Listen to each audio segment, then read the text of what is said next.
Atos dos Apóstolos, capítulo 13, dos versículos 40 a 49.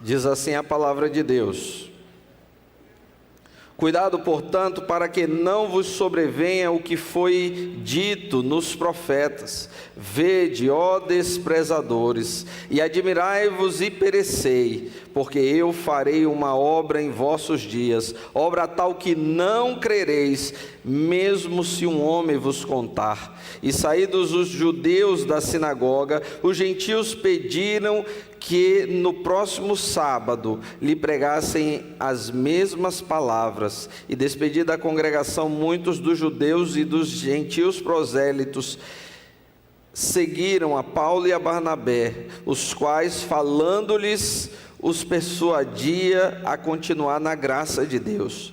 E no sábado seguinte, ajuntou-se quase toda a cidade para ouvir a palavra de Deus. Mas quando os judeus viram as multidões, se encheram de inveja, e contradiziam e blasfemavam as coisas que Paulo dizia. Então Paulo e Barnabé, de forma ousada, disseram: era necessário que a vós se pregasse primeiro a palavra de Deus. Mas visto que rejeitais e vos julgais não dignos da vida eterna, eis que nos voltamos para os gentios. Porque assim nos ordenou o Senhor, dizendo: eu te pus para ser luz dos gentios, para que sejas por salvação até os fins da terra. E os gentios, ouvindo isso, alegraram-se e glorificaram a palavra do Senhor, e creram todos os que estavam destinados para a vida eterna. E a palavra do Senhor se divulgava por todas as regiões. Vamos orar? Pai, obrigado por tua santa palavra. Obrigado, Senhor, pela oportunidade de meditarmos na tua palavra. Fala mais uma vez ao nosso coração nesta manhã, agora por meio da mensagem, Senhor. Nós te pedimos isso, pedimos a iluminação do teu Espírito Santo para cada um de nós, em nome de Jesus. Amém. Pode sentar, meu irmão, minha irmã. Nós estamos nos dias de quarta numa série de estudos sobre dons espirituais e liderança espiritual da igreja. A gente teve uma pausa agora em razão do mês da juventude, mas esse tem sido um tema que nós estamos trabalhando ali dia de quarta-feira, a liderança espiritual e os dons espirituais. Então estamos ainda trabalhando o aspecto da liderança espiritual, mas logo no início eu dei um destaque ao fato de que nós batistas buscamos seguir a Bíblia e construir a nossa visão de igreja, visão de funcionamento de igreja, visão daquilo que é permanente em termos de igreja a partir da palavra de Deus. Porque entre os nossos princípios, o primeiro deles é que a Bíblia é a palavra de Deus e ela é a nossa regra de fé e prática. Então a Bíblia não apenas diz no que nós devemos acreditar, mas também como nós devemos viver. Olhamos para a Bíblia e entendemos o que devemos crer e como devemos viver. E a partir desta ótica, nós compreendemos o mandato evangelizador do Senhor para toda a sua igreja. Todos nós fomos chamados a nos envolvermos na missão de fazer o nome de Jesus conhecido de todos os povos. Então, há uma missão colocada sobre cada crente, que é a missão de fazer o nome de Jesus reverberar nos lugares onde aquele crente está.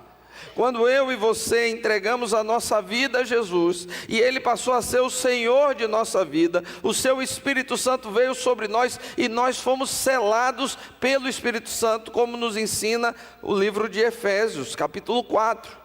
E a partir do momento que fomos selados, fomos também revestidos de poder do alto, e fomos revestidos desse poder para que sejamos testemunhas de Jesus no lugar onde nós estamos, fazendo as coisas que nós estivermos fazendo.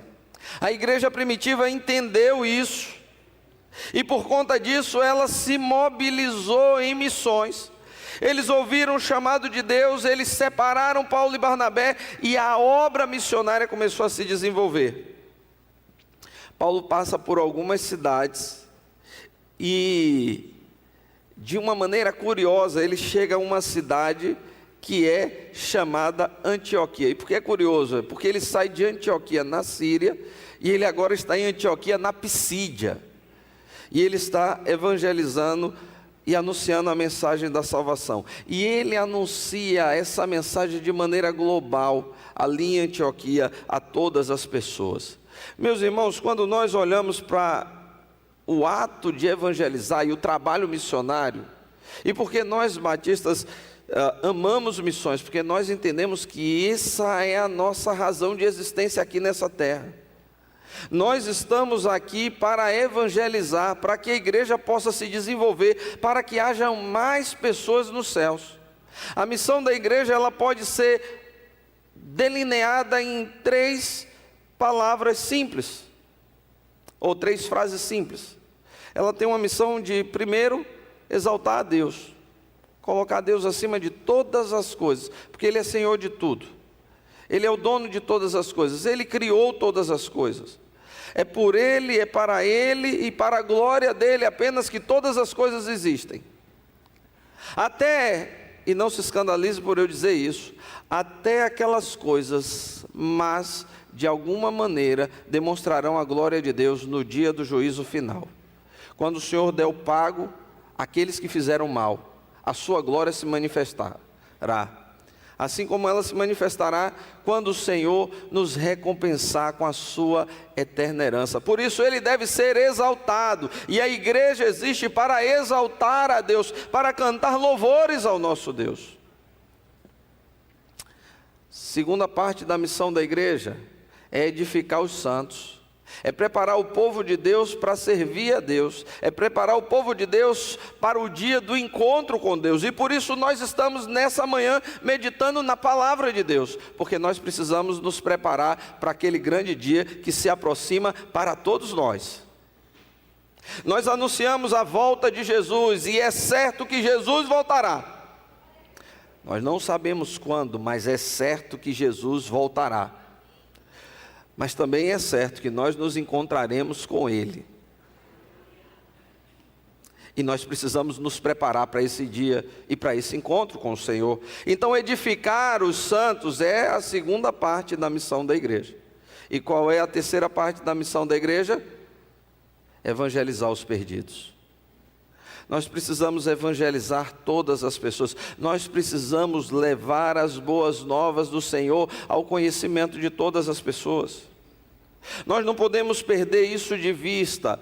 A igreja, ela é o conjunto de pessoas que foram transformadas, regeneradas por Cristo Jesus. Às vezes nós perdemos isso de vista, o que é realmente a igreja e qual é a missão da igreja. Então, olhando para esse texto, olhando para a palavra de Deus, nós encontramos os servos do Senhor cumprindo a sua missão como servos do Senhor. Eles saem do seu canto, do seu local de segurança, de apoio, de conforto, e eles agora saem viajando, anunciando a mensagem de lugar em lugar, anunciando Jesus Cristo, aquele que morreu, mas também ressuscitou. Há algumas coisas que são importantes e que a gente precisa olhar com atenção nesse texto.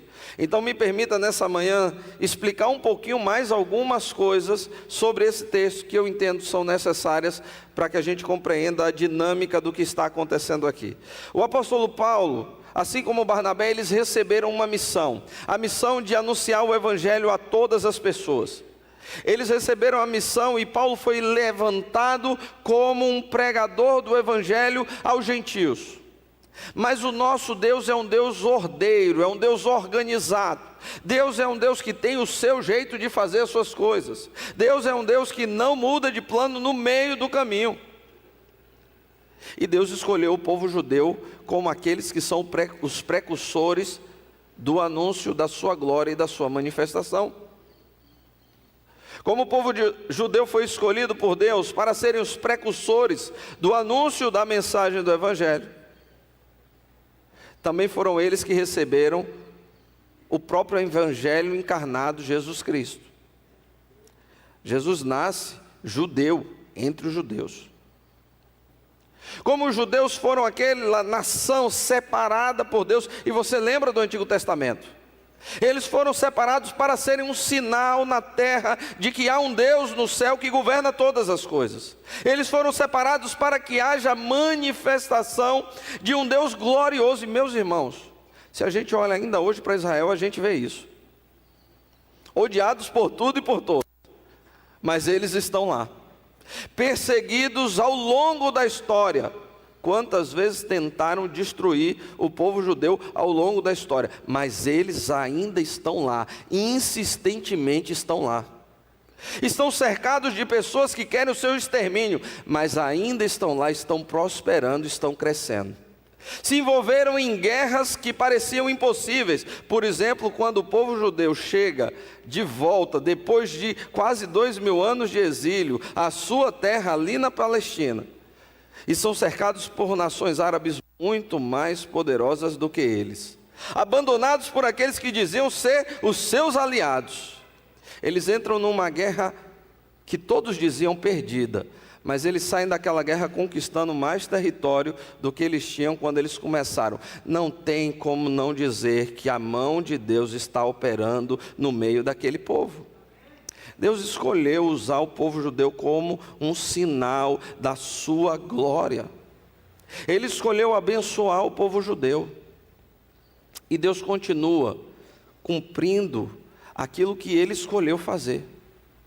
Então, quando Jesus, o Messias, vem, Ele vem cumprir a promessa que Deus fez a Davi lá atrás, de que da sua descendência Ele levantaria o Messias. E Jesus vem como Messias, Ele surge entre os judeus.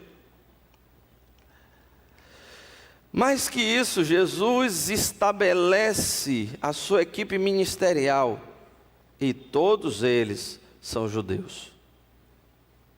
A equipe de Jesus sai anunciando o Evangelho, acontece o primeiro movimento. E entenda, quando eu falo judeu, eu estou falando do povo de Deus, do Reino do Sul, eu estou falando das tribos que ficaram fiéis, não estou falando exclusivamente de Judá.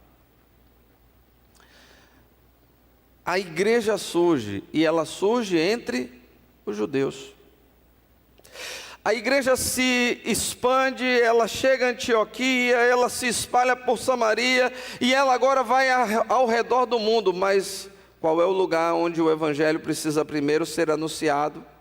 Entre os judeus. Paulo está dizendo isso. Quando você lê esse texto, ele está dizendo isso. Deus me mandou evangelizar os gentios, mas eu preciso começar pelos judeus.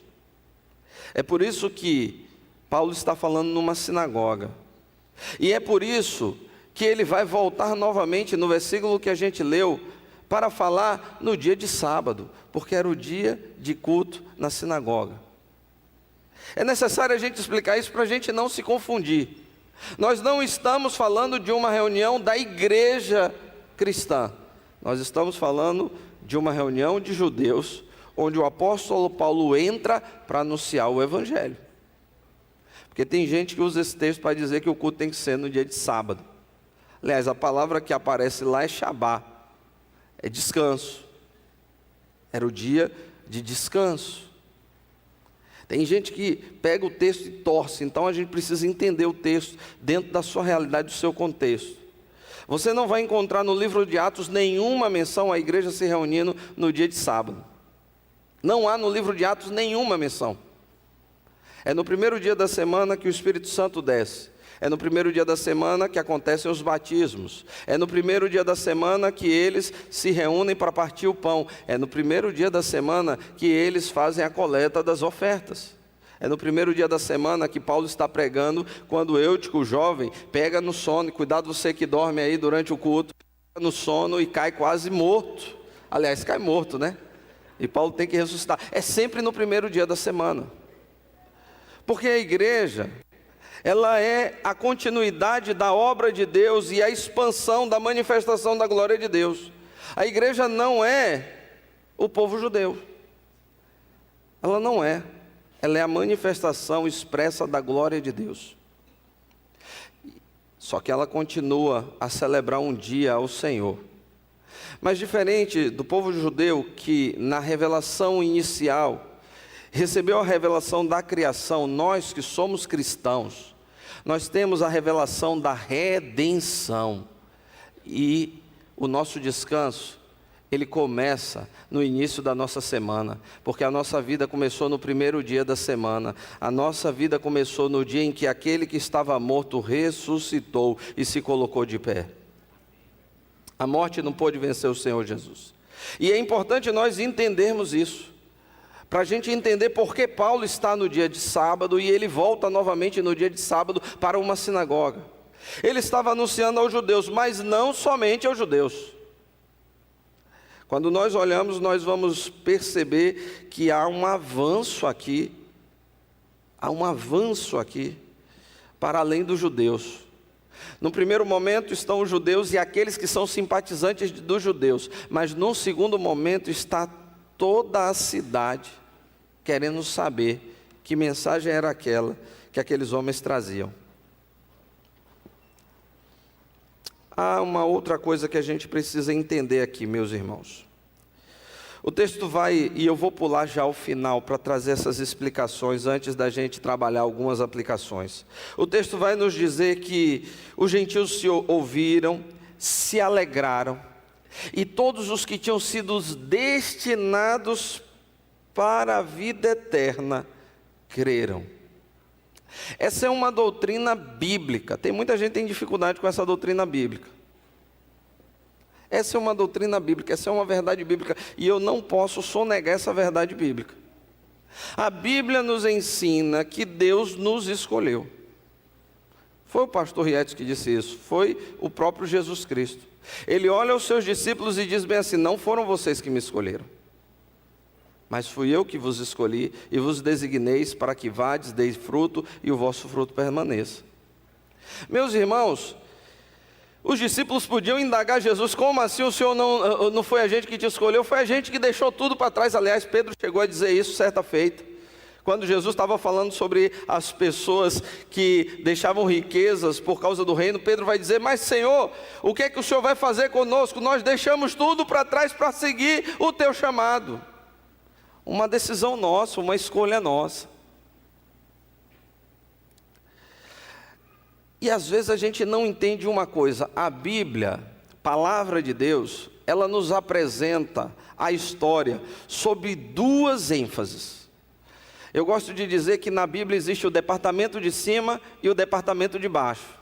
O departamento de baixo é o lugar onde nós estamos aqui agora. Esse é o departamento de baixo. O mundo natural, o mundo que os nossos olhos contemplam. A realidade que eu e você conseguimos perceber. Mas o departamento de cima é o mundo espiritual e sobrenatural. Aquilo que os nossos olhos não alcançam. Aquilo que a nossa mente nem sempre percebe ou sabe. E a Bíblia por vezes nos mostra esse departamento de cima. Por exemplo, nós podíamos ter a história de Jó, um homem que sofreu, que era bom, que foi injustiçado, e ter apenas tudo o que aconteceu com Jó, sem saber o que aconteceu no departamento de cima. E a história seria completa se nada nos fosse dito do que aconteceu lá em cima, para que as tragédias acontecessem na vida de Jó. Mas Deus quis que nós conhecêssemos o departamento lá em cima. Então, quando nós lemos a história de Jó, nós percebemos que Satanás o atacou. Satanás o atacou pedindo autorização a Deus para fazer isso, porque até os mais malignos seres e aquele que domina sobre todo o inferno está debaixo da autoridade de Deus. Só faz até onde o nosso Deus permite que faça. Então eu e você contemplamos o departamento de cima. Satanás conversando com Deus e dizendo bem assim: ele só é fiel porque ele está sendo abençoado. Eu e você contemplamos o departamento de cima, por exemplo, quando nós enxergamos lá a história de Jesus sendo transfigurado. Pedro olha aquilo, ele vê aquilo, se maravilha, e ele diz bem assim: bom é este lugar, vamos fazer tendas para esses três grandes homens, sob a ótica de Pedro. Mas lá no departamento de cima só há um que era grande, o Filho encarnado. Então Deus manda que toda a glória seja dada somente ao seu Filho. E Deus se revelou, Ele se deu a conhecer. Nós passamos a conhecer a Deus porque Ele quis revelar, permita-me na minha linguagem, o departamento de cima. Quando nós pensamos sobre salvação, nós estamos pensando sobre o departamento de baixo e o departamento de cima. Porque, meus irmãos, a salvação não está acontecendo aqui agora, ao mesmo tempo em que ela está acontecendo aqui agora. E aí você vai dizer, pastor, está meio maluco, está viajando muito, está ficando já atrapalhado do juízo. Vamos comigo ao livro de Efésios, capítulo 1. Abra sua Bíblia no capítulo 1 de Efésios.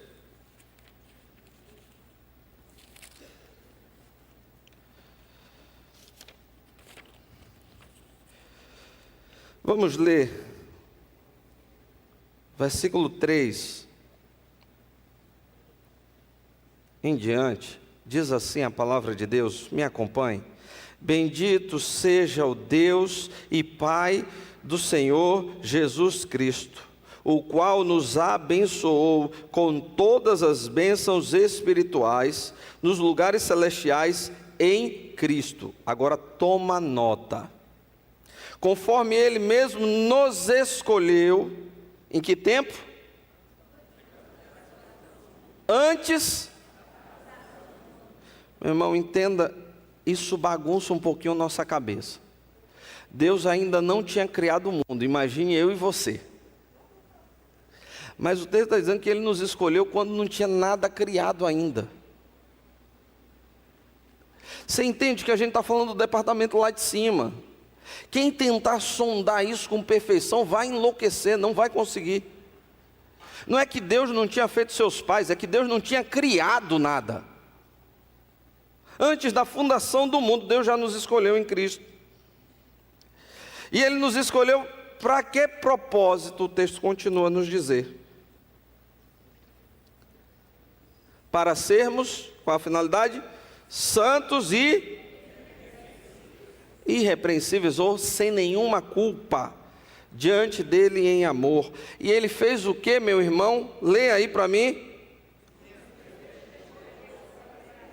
Rapaz, que palavra difícil essa que vocês falaram. Porque o que tem de gente que diz que é crente, diz que não acredita em predestinação, e a Bíblia literalmente diz que Deus predestinou. Você entende, meu irmão? A gente pode tentar compreender a predestinação, mas negar ela é negar a palavra de Deus. Então, quando nós estamos aqui, nós estamos diante de um texto que nos apresenta essa realidade. Voltemos agora ao capítulo 11. Deus nos predestinou, determinou o final da nossa história.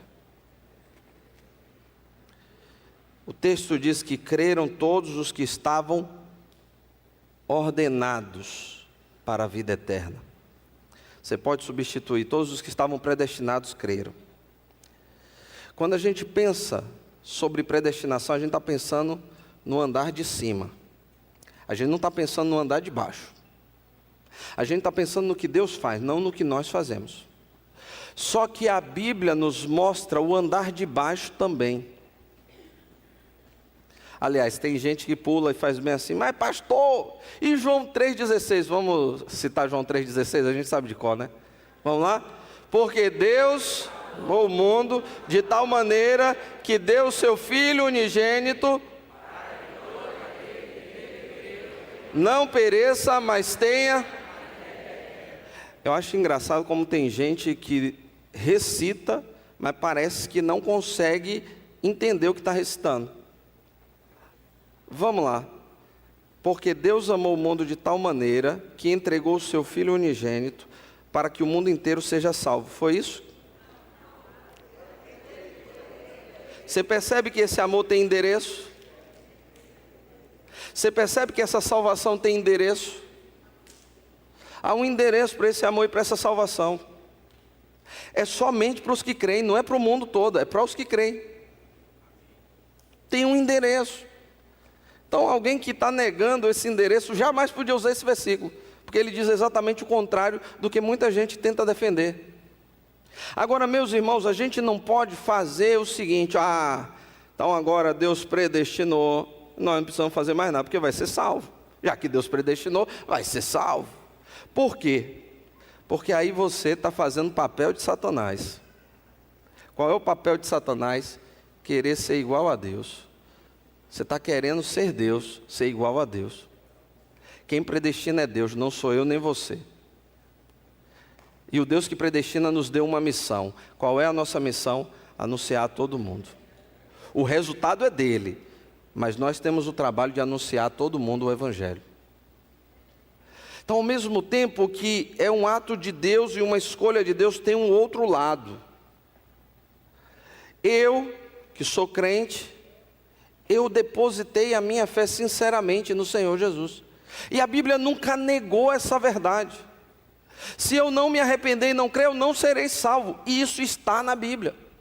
Não há ninguém que tenha sido predestinado que não vai se arrepender e crer no Senhor Jesus. Isso está na Bíblia. O andar de baixo, o nosso andar, a nossa missão é falar de Jesus para todas as pessoas. A nossa missão, o andar de baixo, é depositar a nossa fé no Senhor Jesus, toda a nossa fé, toda a nossa esperança, todo o nosso coração no Senhor Jesus. Crer no Senhor Jesus de todo o nosso coração, porque ninguém vai ser salvo se não se arrepender e crer no Senhor Jesus de todo o coração. Isso está muito claro na Bíblia. Essas são duas verdades que andam abraçadas lado a lado na Bíblia. E a gente chama essas duas verdades de soberania divina e responsabilidade humana. Elas andam entrelaçadas, elas são inseparáveis na Bíblia. Se não houver arrependimento, se não houver um voltar-se para o Senhor, se não houver um depósito real da nossa fé no Senhor Jesus e somente nele, jamais seremos salvos. Não há esperança.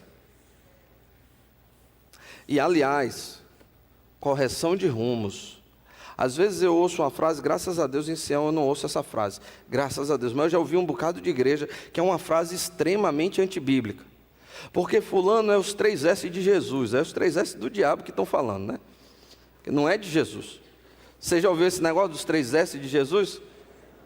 Tem gente que já balançou a cabeça aí porque já ouviu. Salvo, sentado, isso é os 3 S do diabo, porque você está perdido, sentado e indo para o inferno. E por que eu estou falando isso? Porque a Bíblia ensina isso. A Bíblia ensina isso, não é o pastor Riedes. Quem depositou a fé em Jesus foi transformado por Jesus. Quem depositou a fé em Jesus recebeu do Espírito Santo de Deus. Quem recebeu do Espírito Santo de Deus se tornou uma nova pessoa. Como uma nova pessoa, você se tornou testemunha viva de Cristo Jesus. Então você não vai ficar sentado, satisfeito diante de um mundo que está se perdendo, porque você tem o Espírito de Cristo e você tem a mente de Cristo. O amor de Jesus pela humanidade perdida, o desejo de buscar e salvar o que se havia perdido, está no seu coração. E se ele não está, meu irmão ou minha irmã, você precisa orar a Deus e pedir que Ele tenha misericórdia de você e que Ele te salve.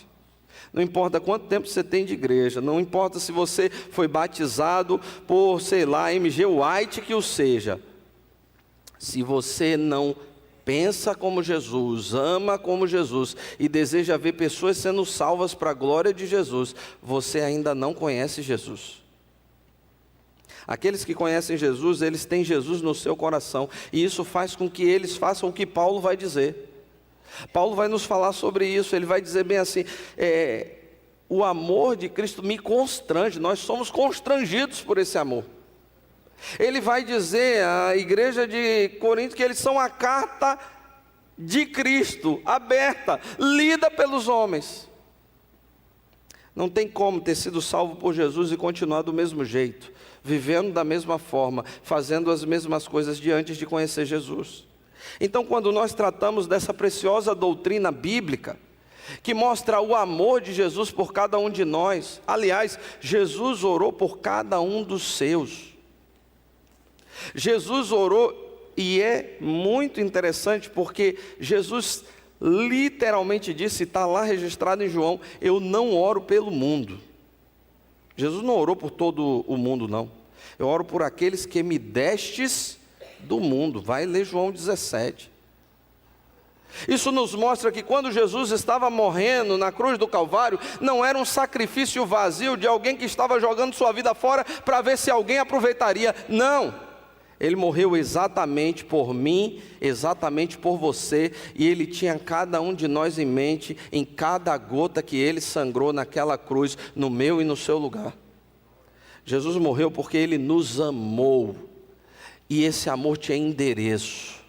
Antes mesmo de nós existirmos, esse amor tinha endereço. Então essa doutrina faz eu compreender que eu fui amado, verdadeiramente amado por Deus. Eu não sou fruto do acaso, mas eu fui escolhido por Deus. E meu irmão, quando a gente descobre essa preciosa verdade, a gente passa a confiar mais profundamente no nosso Deus. Mas aqui há algumas lições nesse texto e eu quero ser breve com os irmãos. Primeira lição que nós temos é que não existe grupo de pessoas ou pessoas que não mereçam ou não devam ouvir a palavra de Deus. O apóstolo Paulo prega tanto a gentios quanto a judeus. Eu e você não temos o direito de escolher quem vai ser salvo ou quem vai se perder. Nós temos a obrigação de pregar o evangelho a todas as pessoas. O evangelho é para o mundo todo, o evangelho é para todas as pessoas. Não é apenas para um grupo específico de pessoas, mas é para o mundo inteiro. Então nós estamos em missão nessa terra. Se você faz parte do povo de Deus, a sua mente precisa pensar a partir da ótica missionária. Você está lá no seu trabalho. No seu trabalho você é um missionário. Você está lá na sua faculdade. Na sua faculdade você é a voz de Deus naquele lugar. Você é um missionário. Você está lá naquele churrasco. O churrasco é sempre bom. Eu gosto de churrasco. Se fizer um churrasco, você pode me convidar. Tem uns pastores que descobriram que eu gosto de uma picanha. Tem um pastor lá do Rio de Janeiro que fez bem assim: pastor Edson, quando o senhor vier para o Rio de Janeiro, passa lá na igreja que tem uma picanha. Eu gosto de churrasco. Mas lá no churrasco, lá na picanha, você é um missionário. Você não está ali só se divertindo. Sabe, na sua academia, quando você vai lá para a academia, o pessoal que vai, eu não vou, né? Mas o pessoal que vai cuidar do corpo, malhar, etc., ficar forte, bonito, tentar ver se estica um pouquinho mais a saúde. Sabe, quando você vai para a sua academia, dá uma olhada se a sua roupa é a roupa de um missionário, porque na sua academia você é um missionário. Quando você está lá diante de um médico, você é missionário. Quando você está lá tendo as suas conquistas, você é um missionário. Você foi resgatado. Quando você está diante dos seus conflitos familiares, com filho, com marido, com pais, você é um missionário. Nós precisamos ter isso em mente. Somos semeadores da palavra de Deus. Semeamos essa palavra com a nossa boca e com a nossa vida. As nossas atitudes e a nossa boca precisam levar as pessoas a compreenderem que há boas novas de salvação. Quando você está aqui no culto, meu irmão, você não está dispensado de ser missionário. Aqui no culto, você também é um missionário. Então, os nossos olhos, quando nós estamos no culto, precisam estar atentos nas pessoas. Porque Deus nos chamou para amarmos pessoas e cuidarmos de pessoas. Às vezes a gente troca as pessoas pelas coisas. Mas Deus enviou o seu Filho amado por pessoas e não por coisas. Jesus não morreu por esse prédio. Tem gente que pode morrer por um prédio, mas Jesus não morreu por esse prédio. Jesus morreu por cada viva alma que entra aqui, que se torna servo do Senhor, que se tornou ao longo da história e que se tornará até a sua volta. Então aqui dentro nós somos missionários, nós precisamos olhar com um olhar missionário para todos que nos cercam.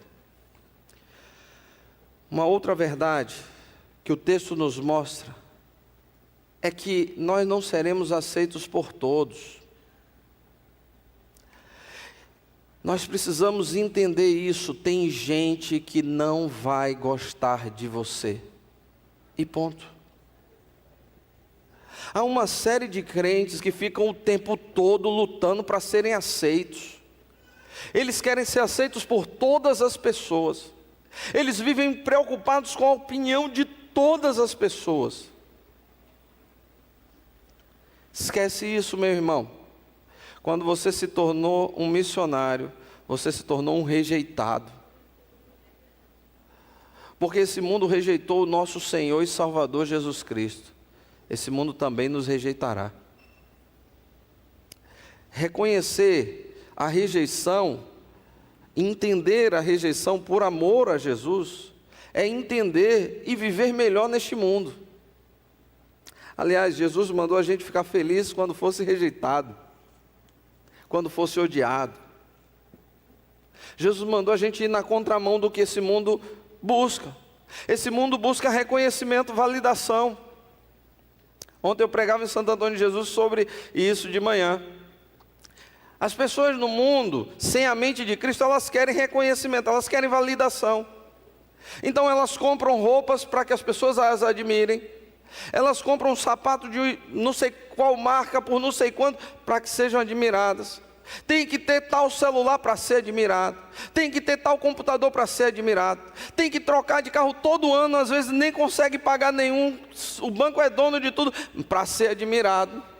Tira foto e bota no Facebook de uma família maravilhosa para ser admirado. Família aos pedaços, mas no Facebook ela é uma coisa linda do mundo, para ser admirada. Aliás, é Instagram agora, né? Desculpa, eu estou ficando velho. Para ser admirado. E a gente vai vivendo em busca de sermos admirados, mas entendam uma coisa: você se uniu àquele que foi rejeitado por esse mundo. Você não precisa de admiração desse mundo. A admiração que nós precisamos é aquela que vem dos olhos do nosso Senhor e Salvador Jesus Cristo.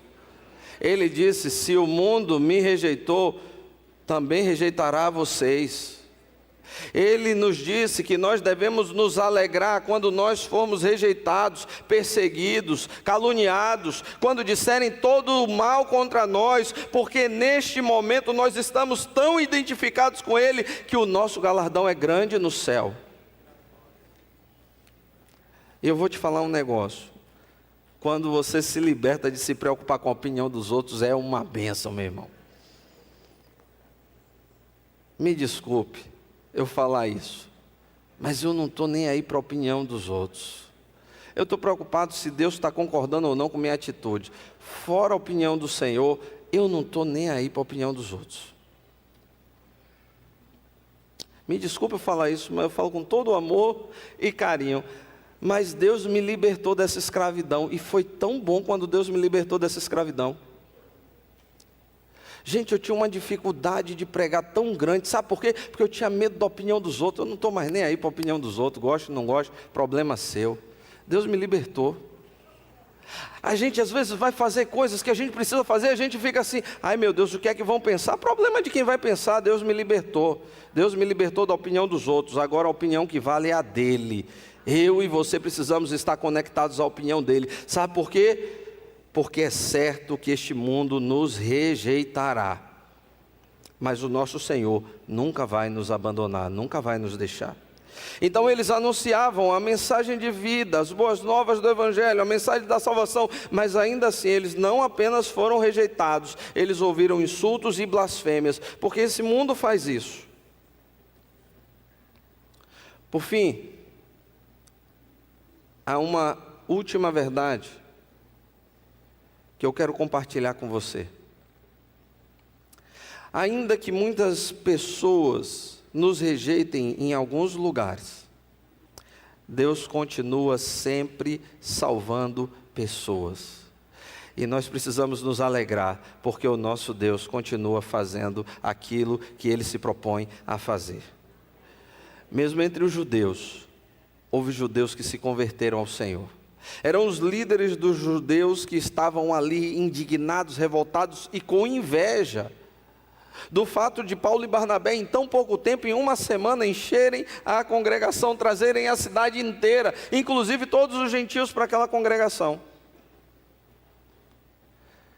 Mas mesmo entre os judeus, havia aqueles que queriam ouvir a palavra de Deus e estavam sedentos para ouvir a palavra de Deus. Entre os gentios, muitos sedentos pela palavra de Deus. Meu irmão, Minha irmã, tem muita gente nesse mundo precisando ouvir a palavra de Deus. Há muita gente nesse mundo com sede da palavra de Deus. Não se engane. Quando nós nos aproximamos das pessoas com real interesse nelas. Porque um problema que acontece muitas vezes no nosso evangelismo é que a gente não evangeliza as pessoas. A gente chega ali diante delas e joga um pacote de coisas. E eu quero te desafiar a fazer como Jesus. Como era a prática evangelizadora de Jesus? Ele sentava, ele conversava, ele descobria quem era aquela pessoa. Ele já sabia como Deus, mas ele estava nos ensinando. Descobria quem era aquela pessoa, tratava das necessidades daquela pessoa e apresentava as boas novas àquela pessoa. Quando eu e você nos preocupamos verdadeiramente com as pessoas, começamos a conversar com elas, nos oferecemos para orar por elas, para pedir a Deus que ajude nas suas necessidades, os corações se abrem para ouvir a palavra de Deus. Quando não é só um pacote, porque pastor Felipe deu um treinamento junto com o pastor Jonatas de evangelização, então eu preciso perguntar à pessoa: você sabe que vai para o inferno? Porque você é pecador, está indo para o inferno, e se você aceitar Jesus, você está salvo. Quer aceitar agora, sim ou não? Geralmente é isso, né, que a gente faz. Não é isso. A gente não vê Jesus fazendo isso. Jesus conversa, Jesus descobre as necessidades, porque Jesus estava de fato preocupado com as pessoas. Eu e você precisamos amar e nos preocupar com as pessoas, e apresentar o Evangelho, não é achando que talvez, mas na certeza de que o Evangelho é poder de Deus para a salvação de todo aquele que nele crê. Se esse poder alcançou a minha vida, ele alcança de outras pessoas também. Que o Senhor possa aplicar a sua palavra aos nossos corações.